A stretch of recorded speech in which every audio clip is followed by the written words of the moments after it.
ಮುಖ್ಯಮಂತ್ರಿ ಸ್ಥಾನಕ್ಕೆ ಸಿದ್ದರಾಮಯ್ಯ ರಾಜೀನಾಮೆ ನೀಡಿರುವಂತಹ ಹಿನ್ನೆಲೆಯಲ್ಲಿ ಅವರ ಪುತ್ರ ಹಾಗೂ ಶಾಸಕ ಯತೀಂದ್ರ ಸಿದ್ದರಾಮಯ್ಯ ಮೊದಲ ಪ್ರತಿಕ್ರಿಯೆಯನ್ನ ನೀಡಿದ್ದಾರೆ. ರಾಜ್ಯದ ಕೋಟ್ಯಾಂತರ ಅಭಿಮಾನಿಗಳಂತೆ ಈಗ ತಮಗೂ ಸಹ ಸಿದ್ದರಾಮಯ್ಯ ಅವರು ಪೂರ್ಣ 5 ವರ್ಷಗಳ ಕಾಲ ಮುಖ್ಯಮಂತ್ರಿಯಾಗಿ ಮುಂದುವರಿಬೇಕು ಅನ್ನೋ ಆಸೆ ಇತ್ತು ಅಂತ ಅವರು ಹೇಳಿದ್ದಾರೆ. ಇನ್ನು ಮಾಧ್ಯಮಗಳೊಂದಿಗೆ ಮಾತನಾಡಿದಂತಹ ಯತೀಂದ್ರ ಸಿದ್ದರಾಮಯ್ಯ ರಾಜ್ಯದ ಜನರಿಗೆ ಉತ್ತಮ ಆಡಳಿತ ನೀಡಿರುವಂತಹ ಸಿದ್ದರಾಮಯ್ಯ ಅವರ ರಾಜಕೀಯ ಪಯಣದ ಬಗ್ಗೆ ನನಗೆ ಹೆಮ್ಮೆ ಇದೆ. ಮುಖ್ಯಮಂತ್ರಿ ಸ್ಥಾನದಲ್ಲಿ ಮುಂದುವರಿಯುವಂತೆ ಹೈಕಮಾಂಡ್ ಮುಂದೆ ಯಾವುದೇ ಬೇಡಿಕೆ ಅಥವಾ ಒತ್ತಡವನ್ನ ನಾವು ಹಾಕಿಲ್ಲ ಅಂತ ಸ್ಪಷ್ಟಪಡಿಸಿದ್ರು. ಇನ್ನು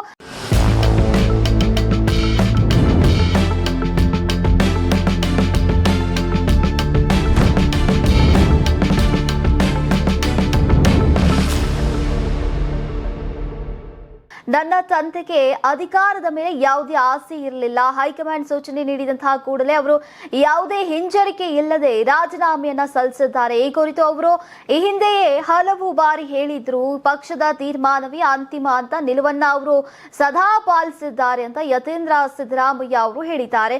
ಇನ್ನು ಇದೇ ವೇಳೆ ರಾಹುಲ್ ಗಾಂಧಿ ಅವರ ಸೂಚನೆ ಬಂದ ತಕ್ಷಣ ಸಿದ್ದರಾಮಯ್ಯ ಯಾವುದೇ ಪ್ರಶ್ನೆಯನ್ನ ಮಾಡದೆ ಈಗ ಮುಖ್ಯಮಂತ್ರಿ ಸ್ಥಾನಕ್ಕೆ ರಾಜೀನಾಮೆಯನ್ನ ಕೊಟ್ಟಿದ್ದಾರೆ. ಪಕ್ಷದ ಶಿಸ್ತು ಹಾಗೂ ನಾಯಕತ್ವದ ಮೇಲಿನ ಗೌರವವನ್ನ ಇದು ತೋರಿಸುತ್ತೆ. ಅವರ ನಡೆ ಈ ತರ ನಾಯಕರಿಗೂ ಕೂಡ ಮಾದರಿಯಾಗಿದೆ ಅಂತ ಅವರು ಅಭಿಪ್ರಾಯವನ್ನ ಪಟ್ಟಿದ್ದಾರೆ. ಇನ್ನು ರಾಜೀನಾಮೆಯ ನಂತರ ಕೂಡ ಸಿದ್ದರಾಮಯ್ಯ ಅವರ ರಾಜಕೀಯ ಜೀವನ ಅಂತ್ಯಗೊಳ್ಳೋದಿಲ್ಲ ಅಂತ ಹೇಳಿದಂತಹ ಯತೀಂದ್ರ ಸಿದ್ದರಾಮಯ್ಯ ಅವರು ಮುಂದಿನ ದಿನಗಳಲ್ಲಿ ಅವರು ಸಂವಿಧಾನದ ಮೌಲ್ಯಗಳ ಪರವಾಗಿ ಹಾಗೂ ಕೋಮುವಾದದ ವಿರುದ್ಧದ ಹೋರಾಟದಲ್ಲಿ ಸಕ್ರಿಯವಾಗಿ ತೊಡಗಿಸಿಕೊಳ್ಳಲಿದ್ದಾರೆ ಅಂತ ತಿಳಿಸಿದ್ದಾರೆ.